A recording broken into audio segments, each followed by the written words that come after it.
Hello, hello, hello. This is Josephine Royal, and I'm here to touch your heart today, and with my guest, ShynDIGG. How you doing, ShynDIGG? I'm well, Miss Josephine, and very well.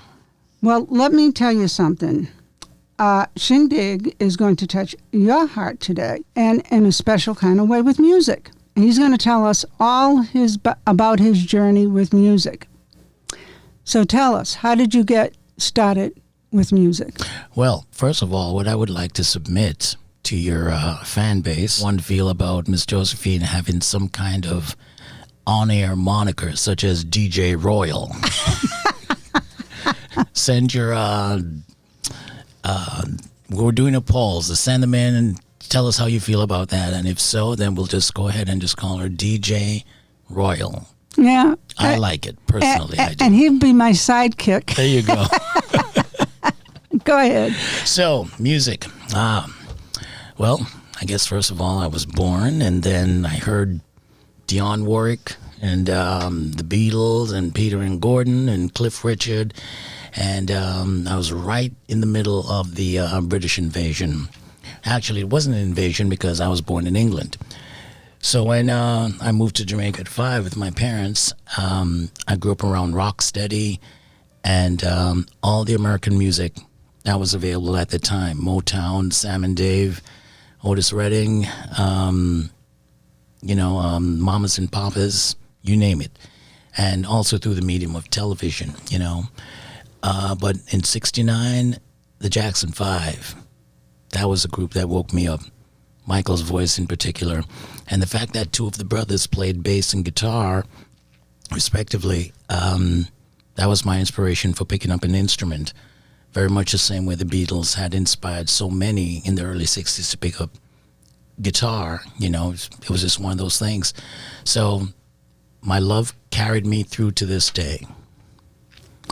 Tell me what you love about Michael's voice. Michael was flawless, and he sang like an adult, like someone who had experienced everything in life. I mean, he was perfect. Before him, I don't think there was a 9 or 10-year-old that sang with the emotion that he did, and with his soul. He was a genius. And he was a teacher without even knowing it. And I think, as some people in Motown said, that he sang like someone who was here before. And he just had a knowing.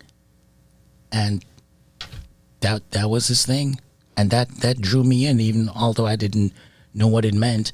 But being used to hearing music done by adults when you're a child, and then hearing someone come in and not singing like a child, but singing like, they know everything, every little lick. I mean, he was flawless. Plus, the fact that he was with Motown, they had given them material that really spanned his vocal ability. They just didn't give him throwaway songs. They gave them songs that were really melodic and extremely challenging. Songs that I dare any 10-year-old today to try and do. So Michael was unique in that way. He really was, I hate to say it, touched by God. That's just my thing. That's just my belief. So anyway. I believe that young man was touched by the Father in heaven. It's very rare that you see somebody like him. Yeah. Very rare.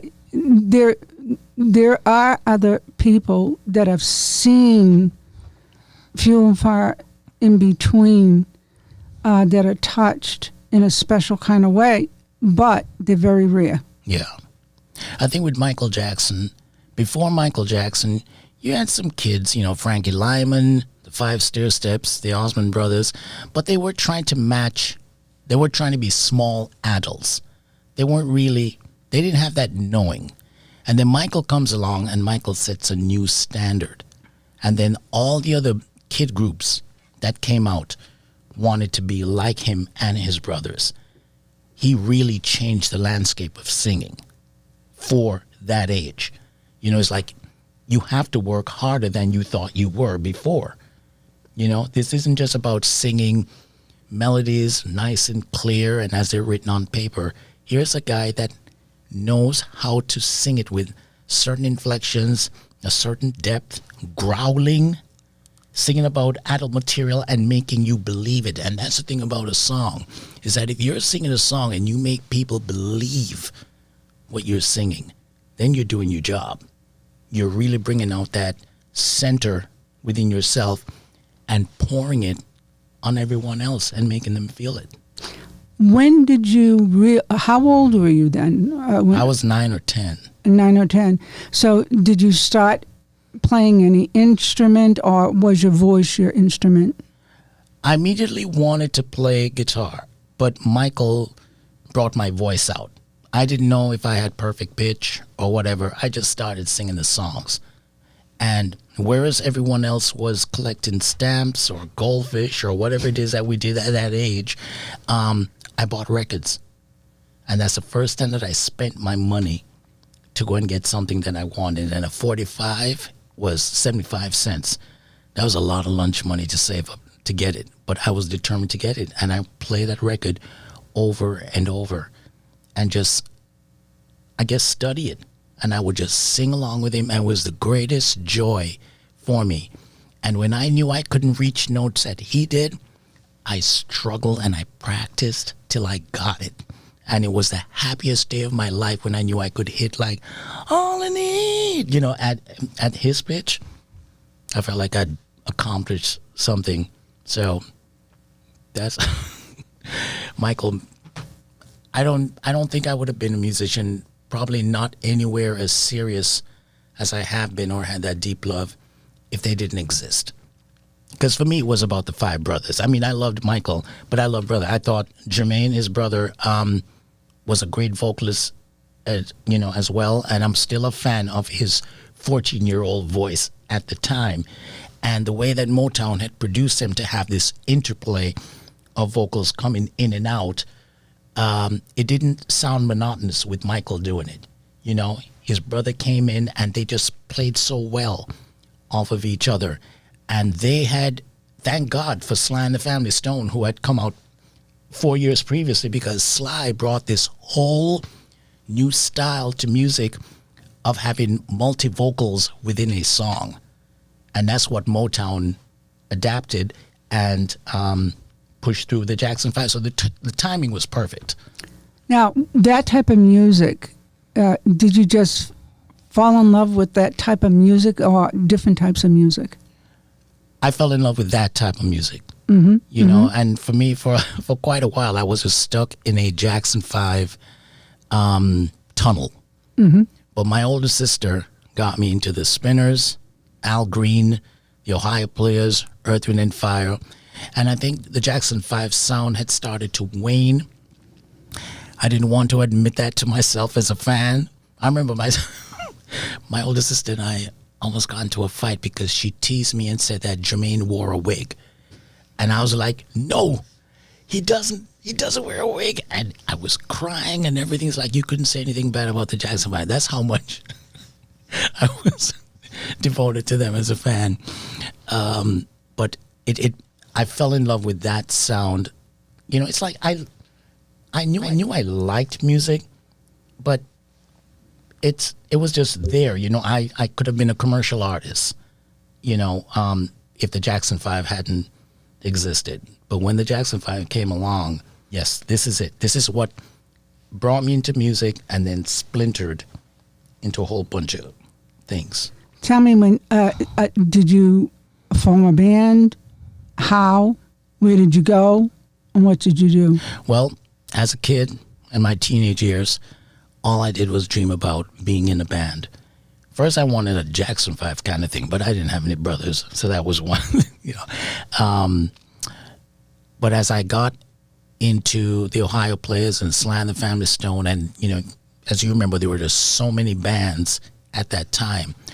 Then that's what I wanted. You know, I was into Earth, Wind and Fire and the Ohio Players and Isaac Brothers as the premier bands for me that were inspiring, and then Parliament, Funkadelic. And I would just draw pictures of me and a whole bunch of other people on stage with guitars and drums and everything, and just having this vision of what I wanted. And then I got into my first band like around 77, which was a reggae band called Basic Race. I was with them for maybe a year or two. And then I moved to Florida to go to college and joined 2 or 3 bands there. But I began to realize that they weren't moving at the pace I wanted. I wanted something more. So then I had the idea to just put my own band together. And then when I moved to New York, I tried maybe 1, 2, or 3 times, and then on the 4th try, I was able to put a band together. But I had to realize that putting a band together just wasn't assembling people. First of all, you have to like people, and you have to care about people, and you have to put people together if you can, or if you can feel that, who are soulfully compatible, you know, and I wanted the kind of unit that Sly and the Family Stone had, a band that seemed to represent everyone. You know, Sly's band, for those of you who don't know, Sly and the Family Stone was a 7-piece band that had men, women, blacks, and whites, and everybody seemed to work on an equal level. The women weren't just background singers like so many women were at that time in frilly dresses and, you know, doing the thing. His sister Rose played keyboards, and Cynthia Robinson, an amazingly unique musician, played trumpet. You didn't see that, you know? And whereas probably everyone turned her down because she was a girl, here Sly comes along and says, no, you're playing with me, you know? And I don't know if you saw this this recent thing that Questlove did called Summer of Soul. Amazing. But Sly is up there, and they're performing up in Morris Park in Harlem. And everyone's not used to seeing this, which was pretty much, you know, the reception that they got. But that was the bravery of Sly. But that's what I wanted. I wanted that kind of representation. You know, plus I wanted to just choose people because they're people, not because of whatever, you know. And that's, and it worked, you know. And I think it worked a lot because my friend at the time, Freedom, we had gotten together and we became best friends. And we were both born on October 5.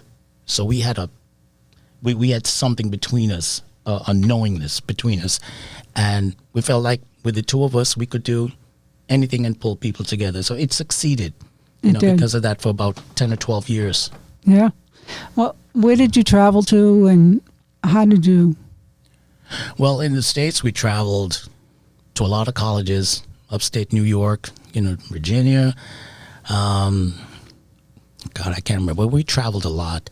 You know, we played a lot of places in New York. We tried to cover everywhere we could, you know, all the clubs that were around. And then we were able to travel to Europe, you know, to Scandinavian countries. And we did that twice for maybe 3 weeks, 4 weeks at a time, and had the best time. And it was just great to do that with people that you were used to playing with, people who were your friends, and we all had a common goal. You know, so it was very exciting that we were on some kind of incline, you know, just trying to do everything we could to attract record companies and to get that deal where we had a safety net or something that we could be musicians without the day job. But don't you admit, it's great to get those deals, but you don't really need that, though.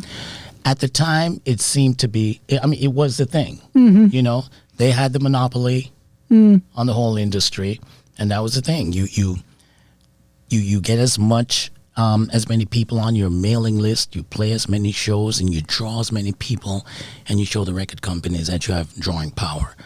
And of course, you try to create that single that will attract them, you know. So even if you were good, it didn't mean that the record companies were going to choose you.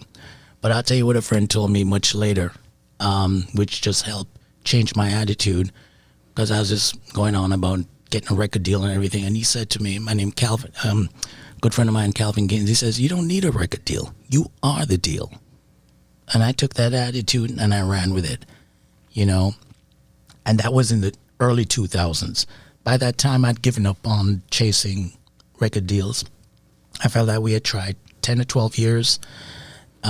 We did everything we could. We rehearsed 3 times a week. And we were a really, really good band. You know, the name of the band was The Trip. And we just did music because we wanted to do that full time. So we sacrificed. You know, we didn't even pay ourselves. And everybody contributed. We sat down and we did mailings. We would bring in the envelopes, tons of envelopes, and we had the postcards, and somebody stuffed them and everything, and somebody wrote on them or put, you know, we did all these things, and then I would take it to work.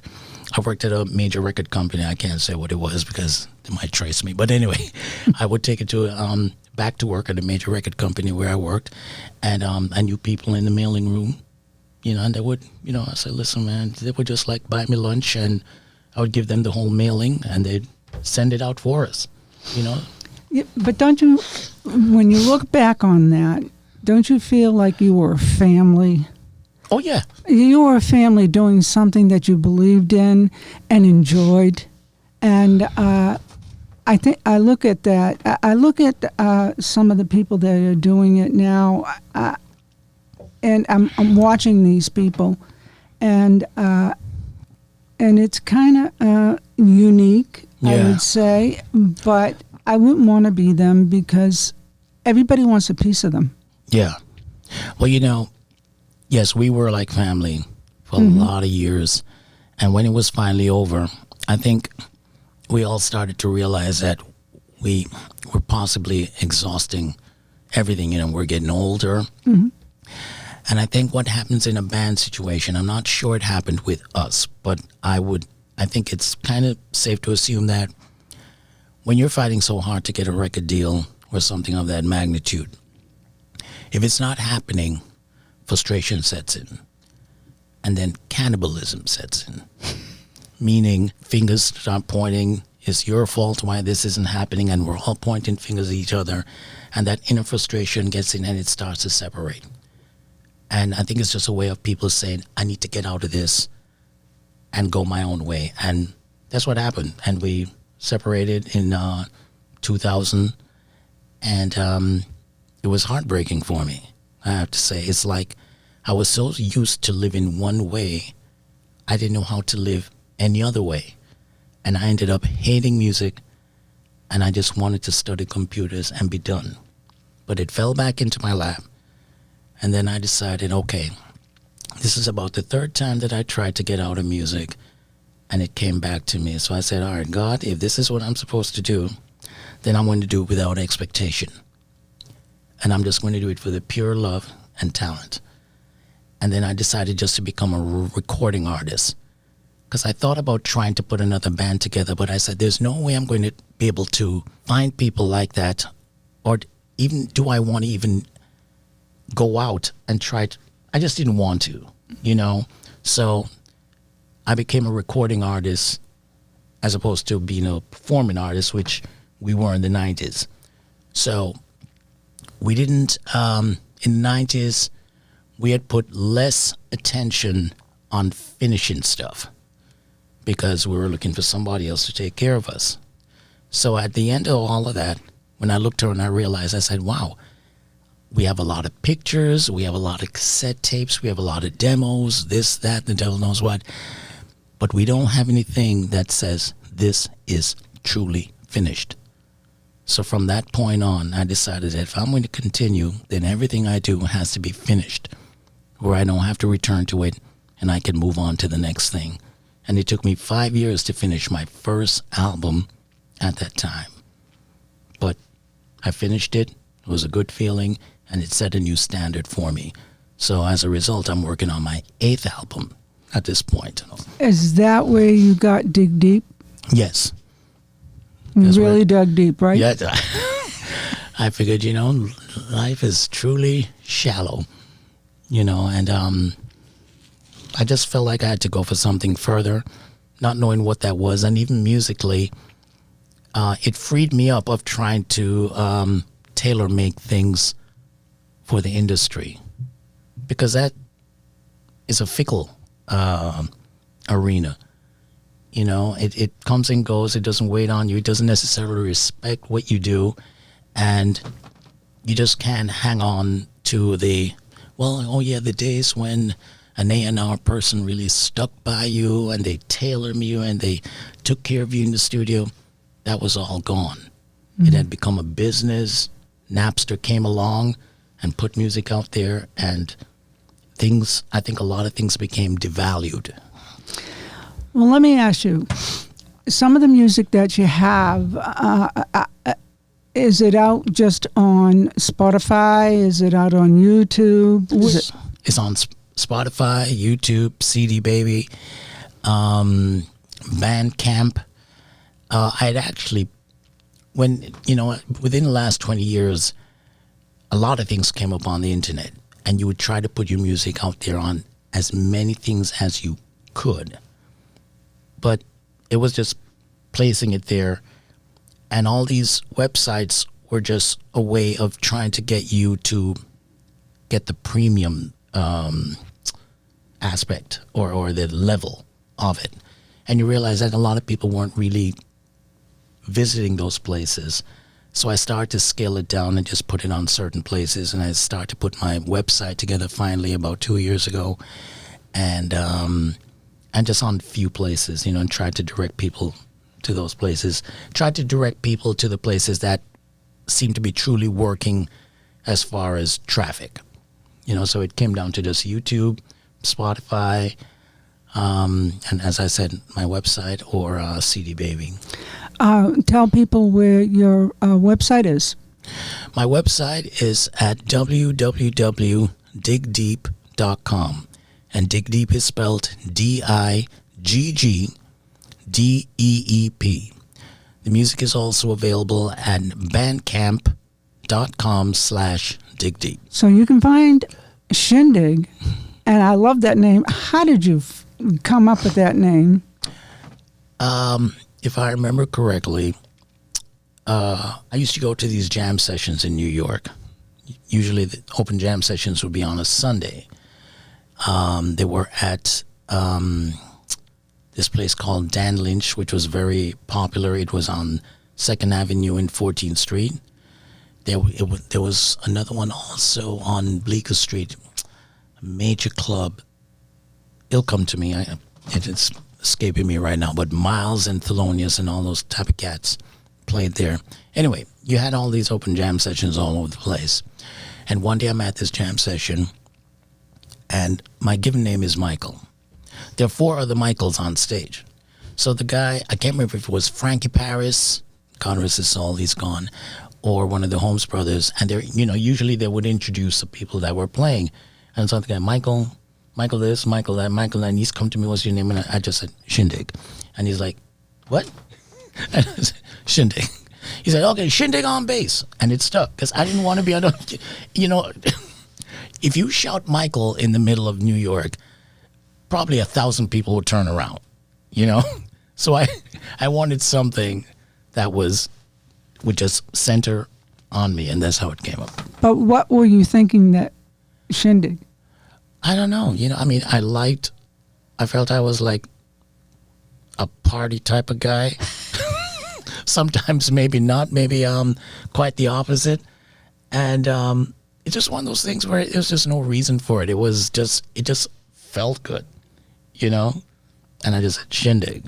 Somebody may have mentioned it to me before, and it got stuck in my head. If I remember correctly, when I worked at this major record company, one of the tape engineers would always call me Sinbad, because I used to wear these big balloon type pants that they tie at the bottom and they tie at the waist, and I enjoyed them. It was just part of my style, And then there was another guy who was they were recording in the studio.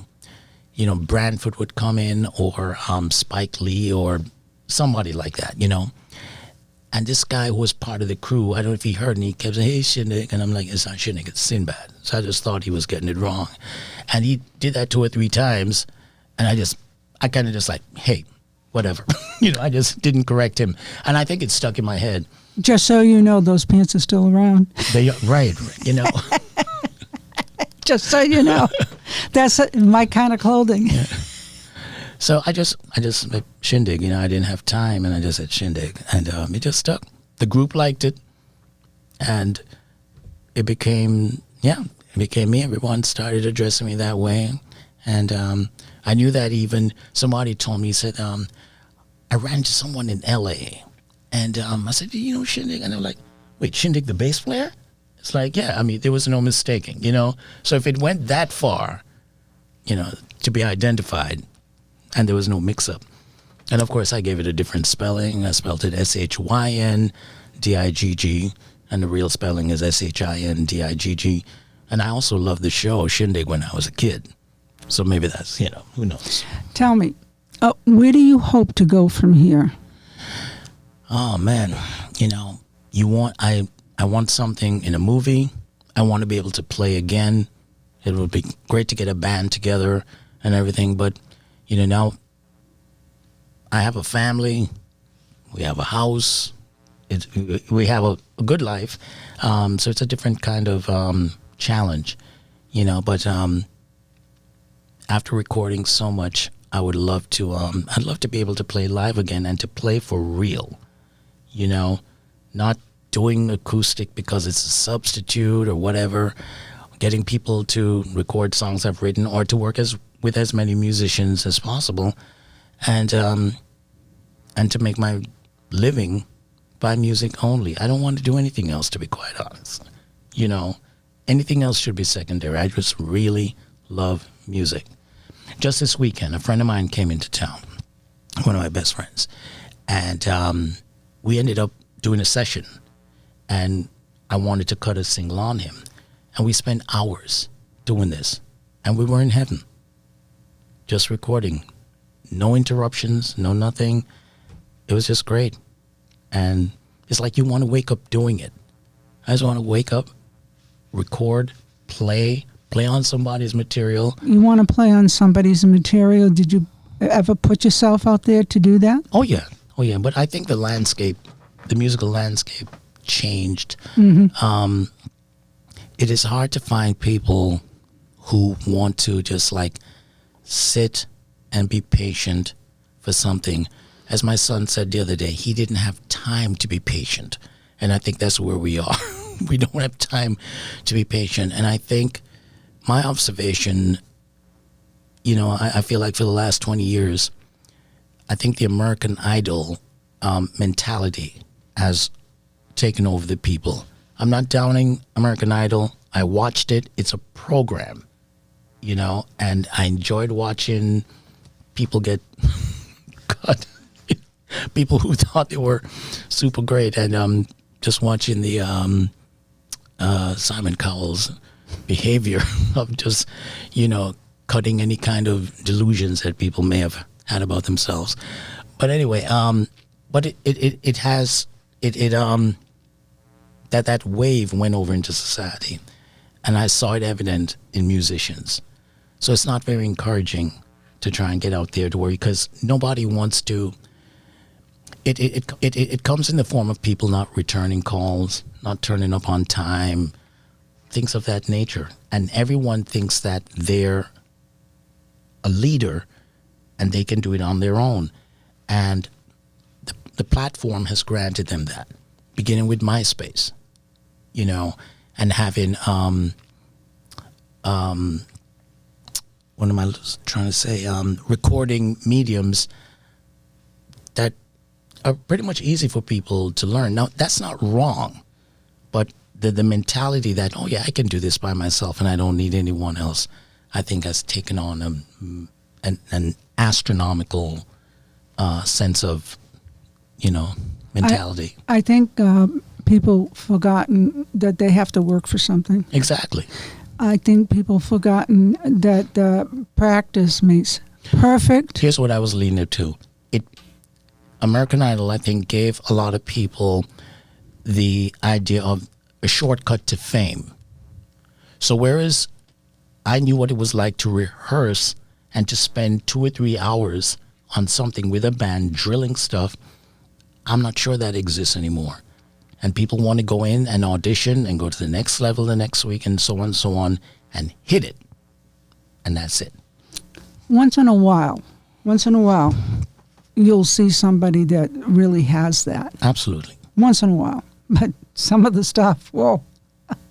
Well, you know, it kind of makes me wonder when a major artist hasn't recorded an album in maybe 6 years and you only have 1 or 2 albums in the span of your career. People once upon a time, I mean, as you know, they came out with albums all the time.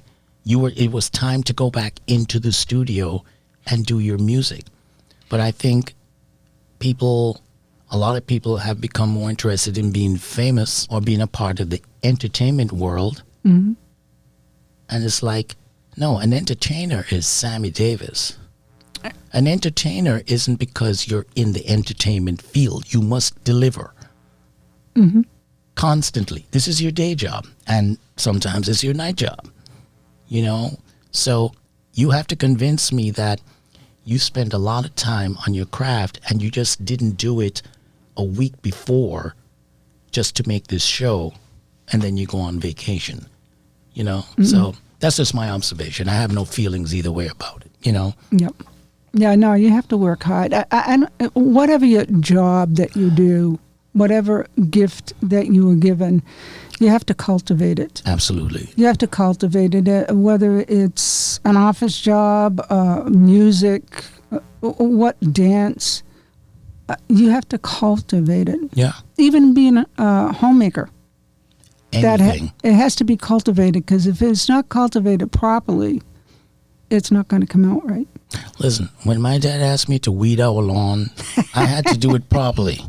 I couldn't half do it. And when I tried, he would come out there and point it out. You didn't do this one. Mm-hmm. Or you didn't dig deep enough to get this one out. I want it done properly. So if you can't learn that from that point in your life, I don't know what to tell you. Well, there you go. Dig deep. I'm sorry. You did it. You said it. I did it. I set it up. I didn't mean to. I couldn't help myself. I'm sorry. Oh, my goodness. Again, I would love for you to let people know where they can find your website, where they can find your music, exactly where, because it's nice to know. Hopefully that you will get to perform. I'm looking forward to, because I love the sound of your music, by the way. That was my kind of music, by the way. Right. So, yeah.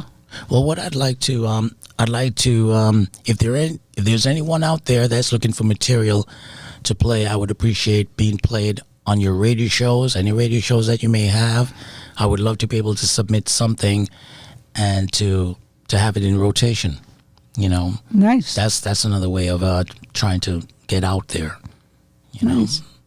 So yeah, reach out to me, and also my email is diggdeepmusic@gmail.com, and that's diggdeepmusic@gmail.com. And I also teach bass and guitar. If anybody wants to learn the funk or anything, you know, just reach out to me. Okay, and it's on Spotify? On Spotify as well. I don't know if there's a particular address. I think you just have to put Dig Deep in, and it should bring it up. And what's the other places too as well? The other place is cdbaby.com. Okay, and your website? On that, it would be cdbaby.com/digdeep. Yeah, your webpage? Oh, the webpage is www.digdeep.com. Is there anything else you'd like to tell us? Well, let's see. It's been raining a lot. Yeah, I know that. I know that. You know, Have you taught your children how to play? My daughter plays piano and plays well. Wonderful. I've been trying to get my son to play drums. You know, he hasn't touched it yet. No. His head is somewhere, so we'll see. But my daughter plays piano. But I must say, the one thing, I mean, of course, I'm obviously proud of her, But my wife just picked up trumpet 6 months ago. It's something she has loved. I wasn't sure I believed how much she loved it, because when we met many years ago, it's one of the first things she said, I love trumpet. But it's been my experience that when someone is with a musician, all of a sudden, oh yeah, I wanted to play guitar and I wanted to do this. So I kind of took it half seriously. I knew she played accordion, but after 20 years, I ran out of gifts to get her. I'm like, I don't know what else to buy my wife, when her birthday came around or Christmas. And I said, you know what, let me buy her the trumpet. It's something that she always wanted, so I'll buy it for her. And this was in 2019, Christmas. She opened it, and the look on her face was gold. She just didn't expect it. Nice. And last year, 2020, was supposed to be her sabbatical, so she had planned to just take the time and just do trumpet. And of course, Mr. COVID walks in and changes all our lives. Yeah. So it didn't happen. But as soon as January hit this year and things started looking a bit more hopeful, she picked it up.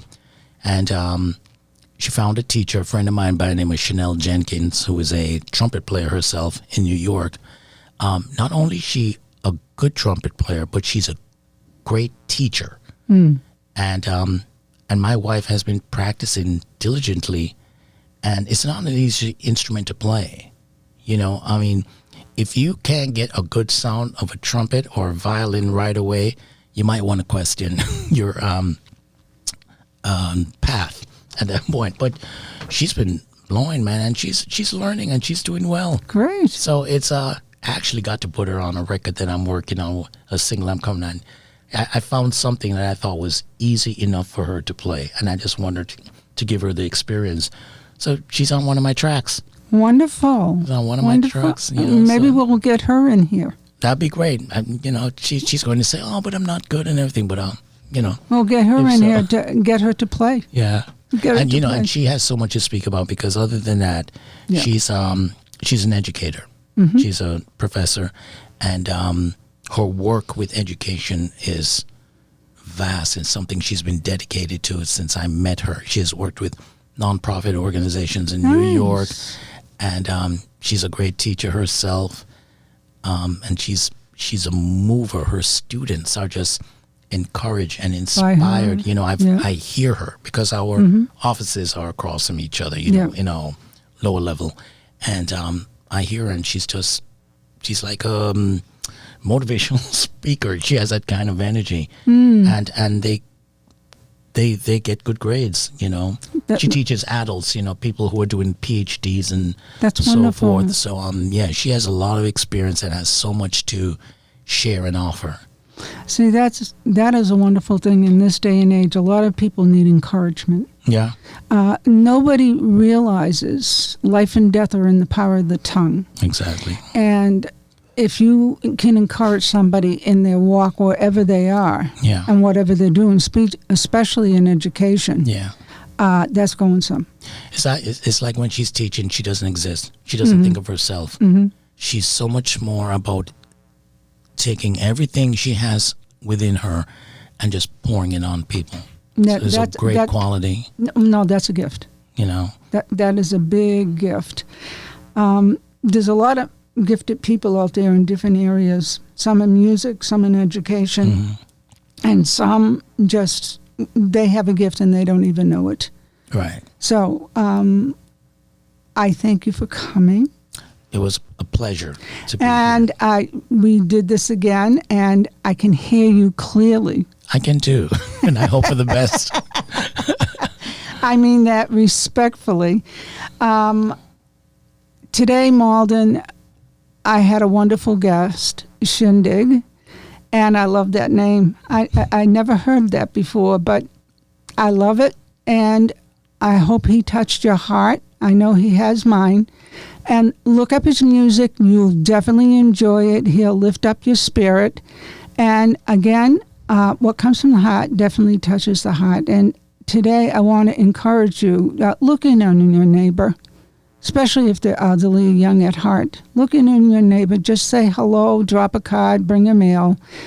And I'll see you next time on Let Me Tell You Something.